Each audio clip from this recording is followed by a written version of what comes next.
পরিণত বয়সে ফালাম্মা বালাগা, যখন বালেগ হলেন, পরিণত বয়সে হলেন, বুঝতে শিখলেন, জানতে শিখলেন, সুঠাম হলেন, তখন ইব্রাহিম আলাইহিস সালাম আসছে, এসে বলতেছে, বেটা রে, আমি তো স্বপ্ন দেখেছি আল্লাহ তোমাকে হুকুম করেছেন আমাকে তোমাকে কুরবানি করতে, তুমি কি বলো? এতদিন ছেলে আসে নাই, বাবা আসে নাই, ছেলের সাথে পরিচয় নাই, কিন্তু ছেলের কাছে বাবা এসে যখন এই প্রস্তাব দিলেন, সাথে সাথে ছেলেটা বলল, ইয়া আবাতি ফাল মা তুমারু সাতাজিদুনি ইনশাআল্লাহু মিনাস সাবিরিন।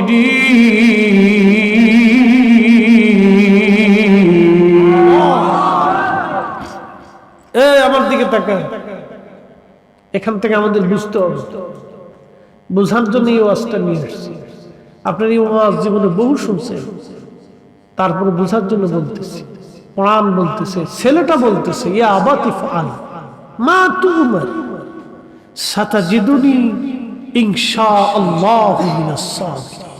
ও আব্বা, ও আমার পিতা, আপনি তো স্বপ্ন দেখেছেন, আল্লাহ হুকুম দিয়েছে আমাকে কুরবানি করতে, আপনি আমাকে কুরবানি করে দেন, আমাকে সবরকারী হিসেবে পাবেন, আমাকে ওই কুরবানি করে দিলে আমি তাতে রাজি হয়ে গেছি আব্বা, আপনি চিন্তা করেন না। আর আমাদের ছেলেদের কাছে বাপ মা কিছু খাইতে চাইলে বুড়াকালি খাইতে চায়, আমাদের ছেলেদেরকে বাপ মা কোনো হুকুম দিলে তখন ছেলেরা বাবা মার সাথে উচ্চবাচ্য শব্দ উচ্চারণ করে।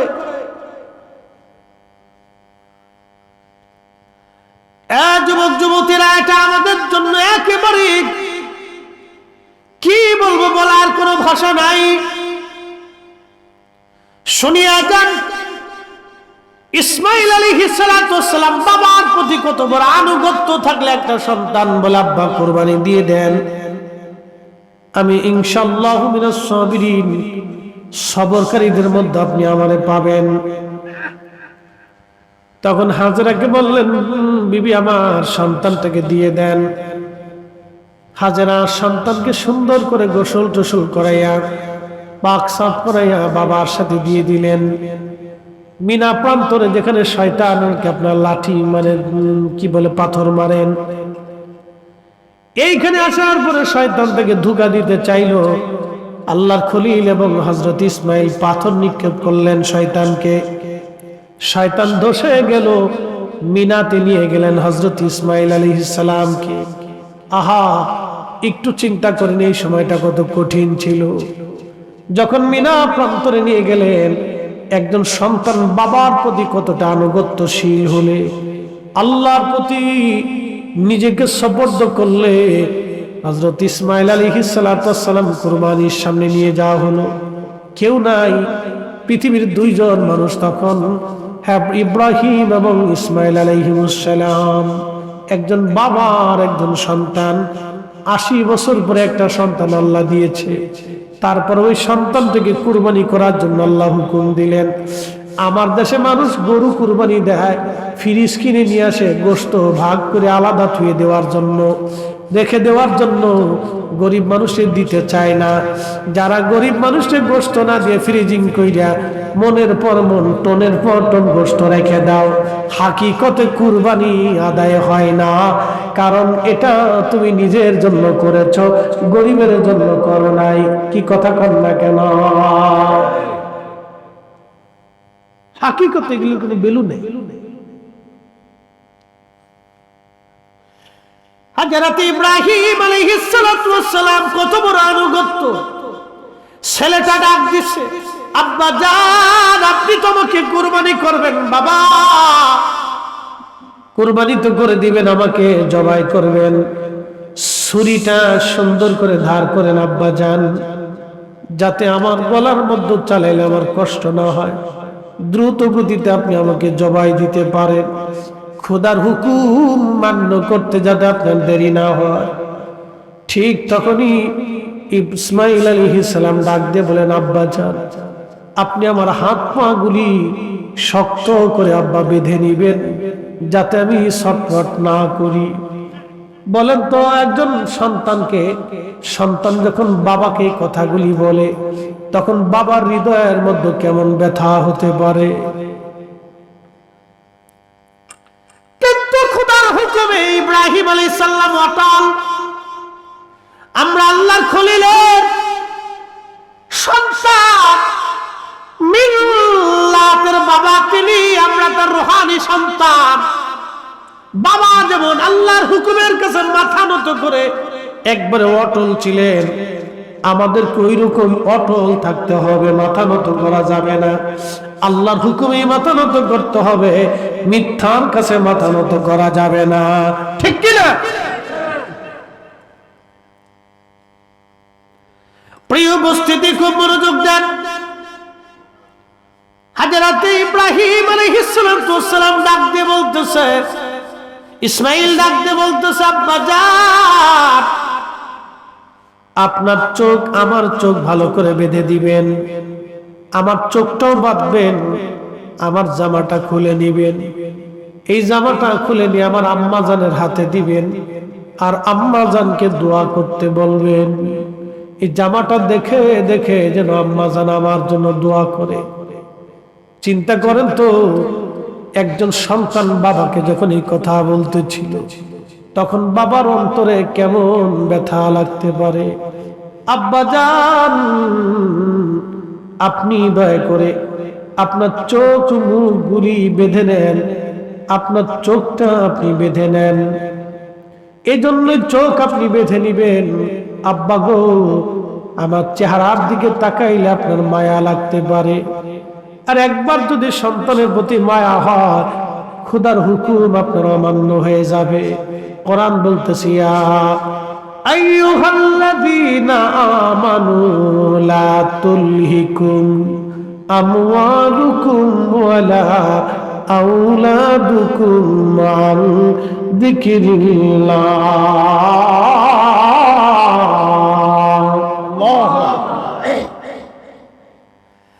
আব্বা জান,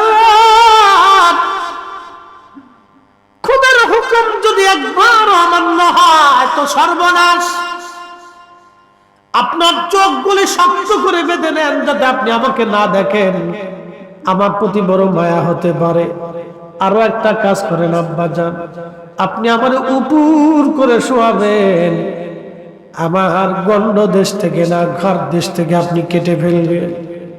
এজন্যই গো, যদি একবার চোখের কাপড় সরে আমার চেহারার দিকে তাকান আপনার মায়া হতে পারে। কত কঠিন পরীক্ষা ছিল আল্লাহর খলিলের জন্য, এই জন্য তিনি খলিলুল্লাহ পেয়েছেন। জীবনের সবটুকু তিনি আল্লাহর জন্য দিয়ে দিলেন। এই জন্য কোরআন বলে, কুল ইন্না সালাতি ওয়া নুসুকি ওয়া মাহইয়ায়া ওয়া মামাতি লিল্লাহি রাব্বিল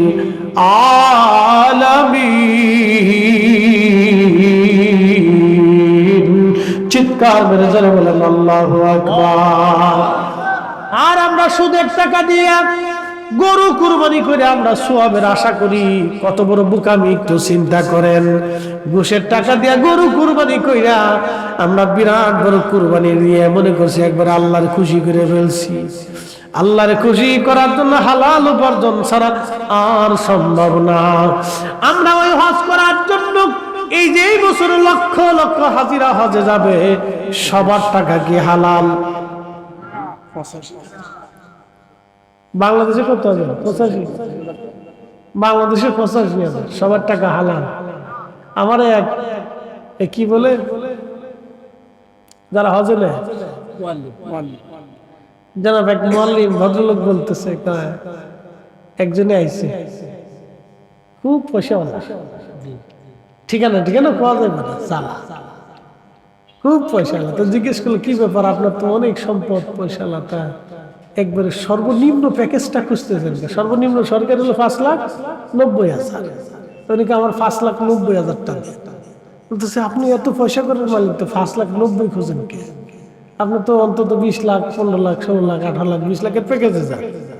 তাকে না, শুনেন, বাদ বাকি যা টাকা আছে সব হারাম, ঘুষে ঘুষে আমি যাবি টাকা নিজদের নিবা আমার যেটা আছে বাপের জমি বেচিয়ে 5,90,000 গুছাবো, এটাই আমার হালাল। কত বড় চিটার দেন, সিটার কালে। তাই বললাম সেই বেটা যেটা খায় ওটা তো ওই ঘুষের টাকা দিয়ে খায়, তো খাওয়ার পরে যে শরীরের গোশত হয়েছে ওটা তো সুদের ঘুষের টাকার গোশত দিয়ে হয়েছে। কি কথা কর না কেন? তাই বললাম যে ওই দেহ নিয়ে যে হজে যাইতেছে তা লাভ হবে কি? কথা কর না কেন? আপনাদেরকে আরেকটু বুঝাই, লুঙ্গি খুলে মাথায় পাগড়ি বানলে কেমন হবে? একজনের লুঙ্গি খুলে মাথায় পাগড়ি বেঁধে ফেলেছে, ওই অবস্থায় রাস্তা দিয়ে হাঁটতেছে, তা কেমন হবে? তো লোকেরা জিজ্ঞাসা কি করছে? ওকে সুন্নত আদায় করতেছে, নিজে কিন্তু ফরজ নাই। কি কথা? আমি কলকাতা গেছি, কলকাতা শাহ সুফি ফতেহ আলী রসুলের নোমান রহমতুল্লাহ পবিত্র মাজার শরীফ জিয়ারত করার জন্য বাসে উঠছি। তো বাসে উঠার পরে এক মুসলিম মেয়ে বাসে উঠছে। তো মেয়েটা জিন্সের প্যান্ট পরা, টি শার্ট গায়ে আর মাথার ভিতরে হলো হেজাব, আল্টা মডার্ন সিস্টেম। আমি পিছনে বসে চিন্তা করি, আল্লাহ এটা কেমন বুকার বুকারে মাইয়া জিন্সের প্যান্ট পরছে, তারপরে টি শার্ট পরছে, এরপরে হেজাব পেঁচাইছে। তার অর্থ হলো লুঙ্গি খুইয়ে মাথায় পাগড়ি বাঁধলে যাওয়া। এই বেরিয়ে জিন্সের প্যান্ট পরিয়ে ছাদ গাই দিয়ে মাথায় হেজাব বাঁধবে কি লাভ? বুকা বুকা।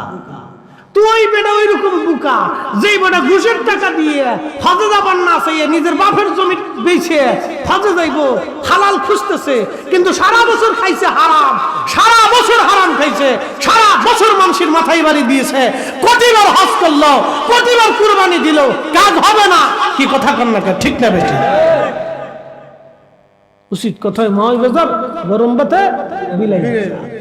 ইব্রাহিম আলাইহিস সালাম কুরবানিটা কত মজবুত ছিল। সন্তান বিনয়ে যখন এই কথা বলতেছিলেন, একটা বাবার কলিজার ভিতর কেমন হতে পারে, কিন্তু তিনি খোদার হুকুমের কাছে অনড় ছিলেন, অটল ছিলেন।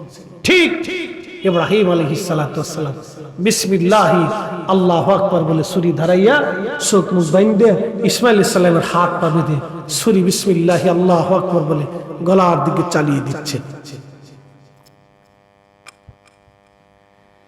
ছুরিটা গলার দিকে ইব্রাহিম আলাইহিস সালাতু ওয়াস সালামের সন্তান ইসমাইল যাবেহুল্লাহর দিকে চালিয়ে দিচ্ছে। জিবরাইল বলেন, ইয়া রাসূলুল্লাহ, তখন আমি আল্লাহ পাকের আরশে মুআল্লার নিচে সিদরাতুল মুনতাহার কাছে আমি ছিলাম। আমার মালিক আমাকে ডাক দিয়ে বলল, জিবরাইল তাড়াতাড়ি যাও, জান্নাতের মধ্যে 40 বছর ধরে একটা দুম্বা লালন হচ্ছে। আল্লাহু আকবার। জান্নাতের ভিতরে 40 বছর ধরে দুম্বা লালন হয়। জিবরাইল ওই দুম্বাটাকে টানতে ধরে নিয়ে আমার ইসমাইলকে ছুরির নিচ থেকে সরাইয়া আমার ইব্রাহিমের ছুরির নিচে দুম্বা চালায় দাও। তখন জিবরাইল বলল, হুজুর খুদারি খলিল বিসমিল্লাহি আল্লাহু আকবার বলে সূরা মাথার উপর থেকে নিচে নামাই দিচ্ছে। সময় মাত্র কয়েক সেকেন্ড। আল্লাহু আকবার। আরো জোরে, আরো জোরে, জোরে জোরে জোরে। এই ক্ষমতার মালিক কে? আল্লাহ। কে? আল্লাহ। কয়েক সেকেন্ড হাতে সময়, শুধু উপর থেকে নিচে পড়বে। জিবরাইল বলতেছে, হুজুর সিদরাতুল মুনতাহা থেকে জান্নাতে যা দুম্বাটা নিয়ে মিনা প্রান্তরে খোদার খলিলের চোখ বাঁধা ইসমাইল আলাইহিস সালামকে টান দিয়ে সরাইয়া দুম্বা খানা ছুরির নিচে আমি চালাই দিলাম। আমার এই সময় বড় কষ্ট লাগছিল, মানে খুব দ্রুত গতিতে যাইতেছি, বিরাট পেরেশানি হয়েছিল। কষ্টটা মানে পেরেশানি আছে। আল্লাহ হুকুম করছে সরাইতে, খুব দ্রুত গতিতে। ইয়া নবী আল্লাহ, এই সময় আমার খুব পেরেশানি বোধ হয়েছিল। এত দূরতে কর্ম সারতে হয়েছিল আমাকে। যখন দুম্বা কুরবানি হয়ে গেল, আল্লাহর খলিল ভাবতেছে বুঝি ইসমাইল কুরবানি হয়ে গেছে। চোখ খুলে দেখতেছে ছুরির নিচে কুরবানি জবেহ, আর পাশে জিব্রাইল আর ইসমাইল আলাইহিস সালাম দুইজন দাঁড়ায় দাঁড়ায় মুস্কি মুস্কি হাসে। চিৎকার করে জোরে বলেন আল্লাহু আকবার। তাহলে আপনারা বলেন, কুরবানিতে কি আল্লাহ পশু চায় না মন চায়? মন চায়। ইবাদতে কি আল্লাহ টাকা চায় না অর্থ চায় না মন চায়? কি চায়? কথা কন না কেন, কি চায়? মন। মন।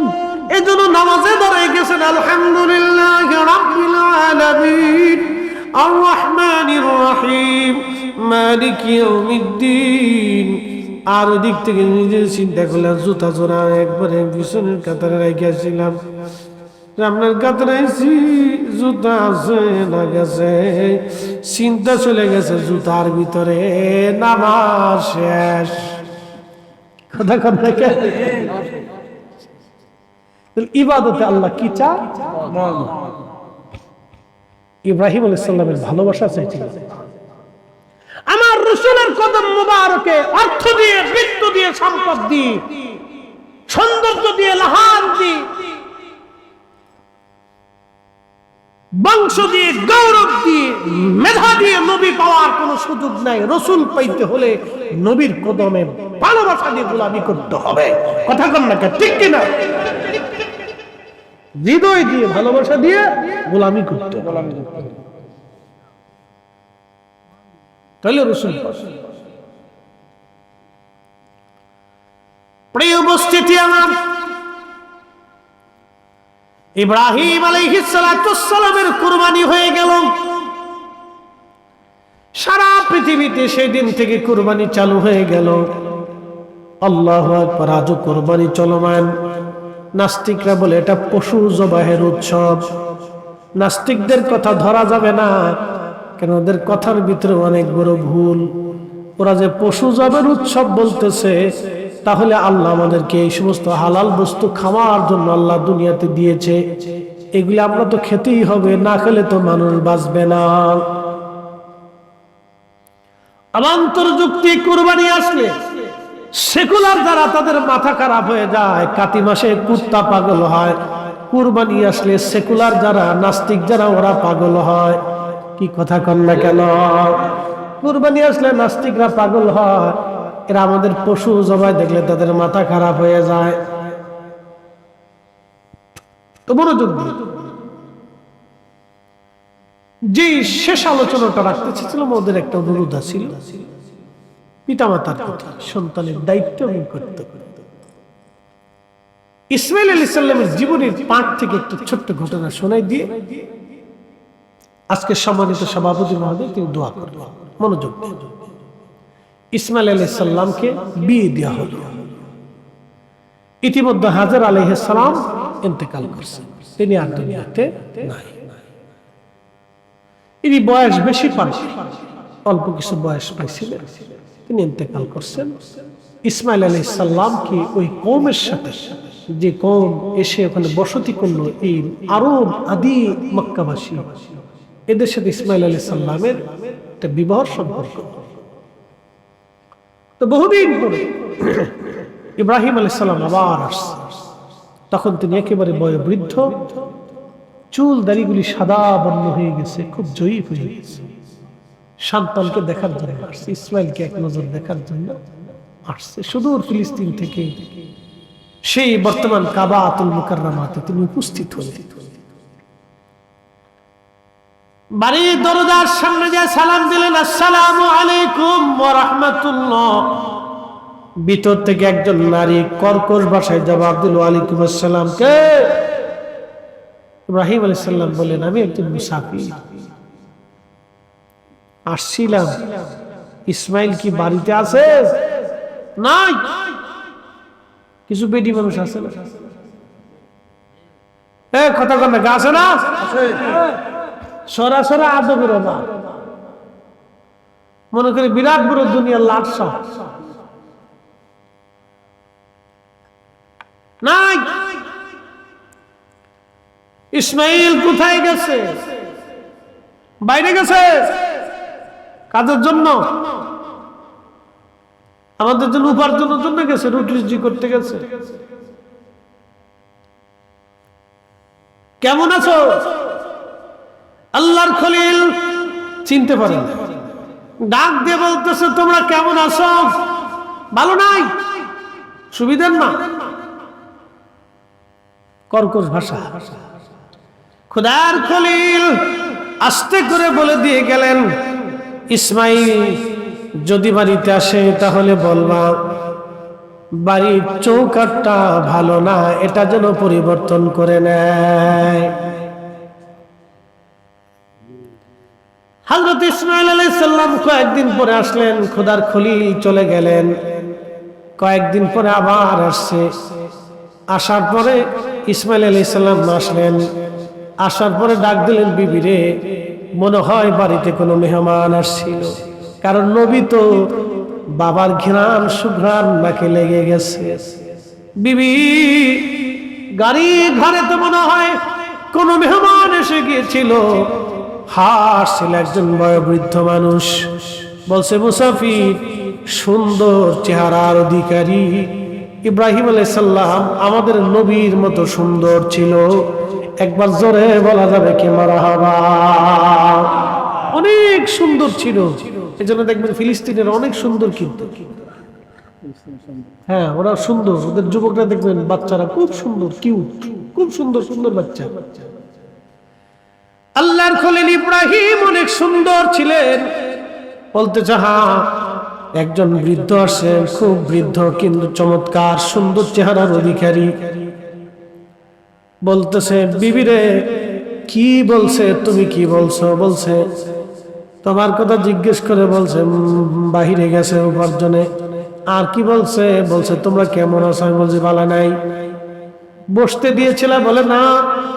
খাইতে দিয়েছিলা? বলে না। কি বলে গেছে তোমাকে? উপদেশ কি দিয়ে গেছে বলো? বলছে আপনার ঘরের চৌকাঠ বলে ভালো না, এটা পরিবর্তন করতে বলছে। ডাক দিয়ে বলতেছে বিবি সর্বনাশ করে ফেলছো, তুমি চিনো নাই তিনি আমার আব্বা জান, জমানার পয়গম্বর আল্লাহর খলিল ইব্রাহিম আলাইহিস সালাম। একবার জোরে বলবেন কি মারহাবা? তিনি হুকুম দিয়ে গেছেন তোমার চরিত্র, তোমার ব্যবহার অত্যন্ত তার কাছে খারাপ লেগেছে। তুমি ব্যবহার ভালো করো নাই, সুন্দর ব্যবহার করো নাই, মেহমানকে সমাদর করো নাই, মুরব্বী হিসেবে তাকে শ্রদ্ধা করো নাই। তোমারে তালাক দিতে হুকুম দিয়ে গেছে বিবি, তুমি তোমার পরিবারের মধ্যে চলে যাও, তোমার সঙ্গে সংসার করা আমার পক্ষে আর সম্ভব না। আল্লাহু আকবার! না জোরে বলেন আল্লাহু আকবার! আর আমার দেশের সিস্টেম উল্টে, জরুরে ভালোবাসে মর্জিনারে ভালোবাসে আমার দেশের সলিমুদ্দির কলিমুদ্দি চলে যায়। বাবার খবর নাই, মার খবর নাই।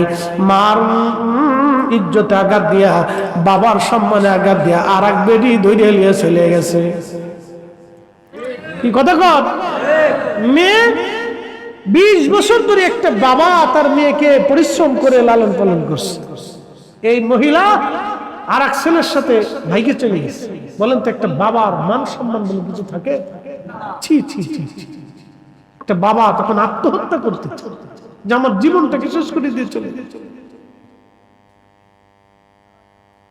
একটা মা সমাজে মুখ দেখাইতে পারে না, একটা বাবা রাস্তায় চলতে পারে না, লজ্জা শরমে মাথা তার হেট হয়ে যায়। ওই কন্যা সন্তানটা বাবার সম্মানে আঘাত দিয়ে চলে গেলে এক পুরুষের হাত ধরে, আপনি একটু তাকায় যদি পরিসংখ্যান করে দেখবেন যে ছেলেরা মেয়েরা বাবার অনুমতি ছাড়া, মার অনুমতি ছাড়া অন্যের মেয়ে নিয়ে ভেগে ভেগে চলে যায়, অন্যের মেয়েকে বের করে নিয়ে চলে যায়। অন্য মেয়েরা যে ছেলেদের হাত ধরে চলে যায়, 100%-এর ভিতরে 90% সংসার টিকে না। আর টিকলেও বেশি ভালো থাকে না, কয়েকদিন পরে লাথালাথি, গুতাগুতি, কিলাকিলি, ফাসরাফাসরি, মারামারি, মামলা হামলা, জেল জরিমানা হয়ে যায়। বিচার সালিশের কোনো শেষ নাই। অশান্তি, ওখানে রহমত নেই। আমার দিকে তাকান, ওয়াজ শেষ। আল্লাহর খলিল ইব্রাহিম আলাইহিস সালাম বহুদিন পরে আবার আসলেন তিনি। ইতিমধ্যে ইসমাইল আলাইহিস সালাম আর একজন মেয়ে বিবাহ করলেন, আর একজন নতুন শাদী মোবারক করলেন, নতুন স্ত্রী আসছে। আল্লাহর খলিল এই দিনও আসলেন, কিন্তু ইসমাইল আলাইহিস সালাম বাড়ি নাই। সালাম দিলেন, আসসালামু আলাইকুম ওয়া রাহমাতুল্লাহি ওয়া বারাকাতু। ভিতর থেকে সালামের জবাব আসলো, ওয়া আলাইকুম আসসালাম ওয়া রাহমাতুল্লাহি ওয়া বারাকাতু।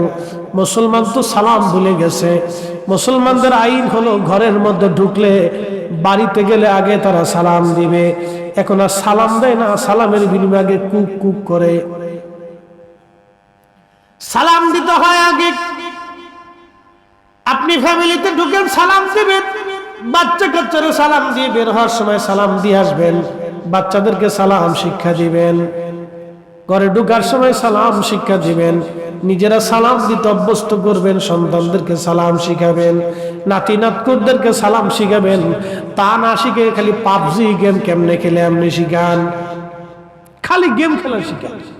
কেমনে কোন গেম খেলবে এটা, হাত টিমা টিম টিম, তারা মাঠে পারে ডিম, তাদের ঘোড়ার দুটো ডিম, এটা শিখেছে, খুব শিখেছে। একবারে ছেলের লাপসাপ বানাই বেড়াচ্ছে। সালাম শিখে না, আদব কায়দা শিখেছে। ওই দেখা যায় তাল গাছ, ওই আমাদের গাছ, ওইখানেতে বাস করে কানা বগির সা। ও বগিটি খাস কি, পান্তা ভাত চাষ কি, একটা যদি পায় অমনি ধরে গাবুস গুবুস খায়। এগুলি শিখাইতেছে, কিন্তু সালাম কালাম শিখায় না। কষ্ট হইতেছে আপনাদের? শেষ, হুজুর চলে আসবে, আর কথা বাড়াবো না। আল্লাহর খলিল এসে সালাম দিলেন। সালামের জবাবটা সুন্দর আসলো। কে আপনি? বলে আমি একজন মুসাফির, বহু দূর থেকে আসছি। ভিতরে আসেন, আপনি আমার মেহমান, বসেন, আপনার জন্য খাবার দাবার বিশ্রামের ব্যবস্থা করতেছি। আল্লাহর খলিল ভিতরে গেলেন। নতুন বৌমা তিনার ইসমাইল আলাইহিস সালামের স্ত্রী, খোদার খলিলের বেটার বিবি, উত্তম করে মেহমানদারি করাইলেন। পরিচয় তখনও দেন নাই, পরিচয় দেনও নাই, উত্তম করে মেহমানদারি করাইলেন। সুন্দর খাবার দাবার শেষ করলেন। মুসাফির জিজ্ঞেস করলেন, কেমন আছো? বলে আলহামদুলিল্লাহ, আল্লাহ আমাদেরকে যথেষ্ট ভালো রেখেছেন। তোমরা খাও কি? তখন ইসমাইল আলাইহিস সালামের স্ত্রী বললেন, আল্লাহর বান্দা মেহমান, আল্লাহর পক্ষ থেকে আমাদের জন্য গোশত এবং পানীয় আমরা খাই। তখন যদি তিনি বলতেন আমরা গম রম রুটি ফল ফলাদি বেশি খাই, তখন কিন্তু তিনি দোয়াটা কবুল হয়ে যায়। তখন ইব্রাহিম আলাইহিস সালাম হাত বাড়ায় বলেন, রাব্বি, আমার এই পরবর্তী মক্কাবাসীর জন্য, এই মক্কাবাসীর জন্য আপনি গোশত এবং পানীয়র ব্যবস্থা করবেন। এই জন্য পৃথিবীর কোথাও যদি গোশত না থাকে, কাবাতে গোশত পাওয়া যাবে। একবার জোরে বলা যাবে কি মারহাবা। পশু, উট দুম্বা ছাগল ভেড়া বেশি হয়, গোশত আর পানি জমজম কোনোদিন শেষ হবে না, ও তো সে গোশতও শেষ হবে না। একসাথে বলবেন আল্লাহু আকবার। কখনো গোশত শেষ হবে না, আর রুটি না বলে গোশত খায় বেঁচে থাকবে। আল্লাহ নবী বলেন, ওই সময় যদি ইসমাইল আলাইহিস সালামের স্ত্রী বলতেন, আমার আল্লাহ ফল ফুলটি দিয়া, রুটি টুটি দিয়া, জব দিয়া, আল্লাহ আমরা উত্তম দিয়া, গোশত টোস্ত দিয়ে, সব কটার নাম যদি কইতো, তাহলে ইব্রাহিম আলাইহিস সালাম তখনই হাত ভরা সব কটা খাবারের কথা বললেন, সব খাবারই মক্কায় বেরিয়ে যাইতো। আল্লাহু আকবার। তখন ইব্রাহিম আলাইহিস সালাম ফিরে আসার সময় বললেন, ইসমাইল আলাইহিস সালাম যখন আসবে তখন আপনি তারে বলবেন যে তার ঘরের চৌকাঠটা অত্যন্ত মজবুত এবং ভালো, এই চৌকাঠ যেন পরিবর্তন না করে। বহুদিন পরে ইসমাইল আলাইহিস সালাম ফিরে আসলেন। এসে বলতেছে, বিবি রে, মন বলতেছে কোনো মেহমান আসছিল আমার বাড়ি, সুঘ্রাণ পাওয়া যায়। বলে হ্যাঁ, একজন সুন্দর মেহমান আসছিলেন, খুব বয়োজ্যেষ্ঠ, সুন্দর চেহারার অধিকারী, চুল দাড়ি একেবারে সাদা, সুন্দর চেহারার অধিকারী। তুমি কি করছো? বলে তার মেহমানদারি করছি, উত্তম করে আদর যত্ন করছি, খাইতে দিছি, বিশ্রাম করতে দিয়েছি। তিনি খুব খুশি হয়েছেন। এবং আমাদের জন্য দোয়া করে গেছেন। কি দোয়া করছে বিবি? আমাকে জিজ্ঞেস করলো তোমরা খাও কি? আমি বললাম গোশত এবং পানিও পান করি। তখন তিনি গোশত এবং পানির বরকতের জন্য দোয়া করে গেলেন। বিবি করছো কি? আর একটু বাড়ায় বললে তো আর একটু দোয়া হয়ে যাইতো। বিবি আর কি বলছে? বলছে আমাকে আপনাকে বলতে আপনি যেন চৌকাঠটা কোনোদিন পরিবর্তন না করেন, আপনার চৌকাঠটা বলে মজবুত এবং খুব ভালো। ডাক দেখায় বিবি, তিনি আমার আব্বাজান খোদার খলিল ইব্রাহিম আলাইহিস সালাতু ওয়াস সালাম এসেছিলেন, তুমি আদর করছো, সমাদর করছো, খুশি হয়েছেন, দোয়া করে গেছেন। আর তোমাকে কোনোদিন যদি তালাক না দেই সেই উপদেশ আমাকে আমার আব্বাজান দিয়ে গেছেন। একবার জোরে বলা যাবে কি মারহাবা? স্ত্রী দেখে বুঝে আমাদেরকে ঘরে আনতে হবে, তাদেরকে সুন্দর উপদেশ নসিহত আমাদেরকে করতে হবে। ইব্রাহিম আলাইহিস সালামের জীবন থেকে আমাদের অনেক কিছু শিখার আছে, অনেক লম্বা মাস। ওনার জীবনী অনেক বড় লম্বা। আমি শুধু মিডিয়ামটা পাঠ করে মাঝখানে মূল্যবান কিছু কথা আপনাদের সামনে উত্থাপন করছি। ও যুবকরা, আপনারা মাহফিল করেছেন, অত্যন্ত ভাগ্যবান। সবাই কিন্তু মাহফিলে বসতে পারে না, আসতে পারে না। আল্লাহ যারে কবুল করছে সে বসছে, সে আসছে। কথা বলে ঠিক না বেঠিক?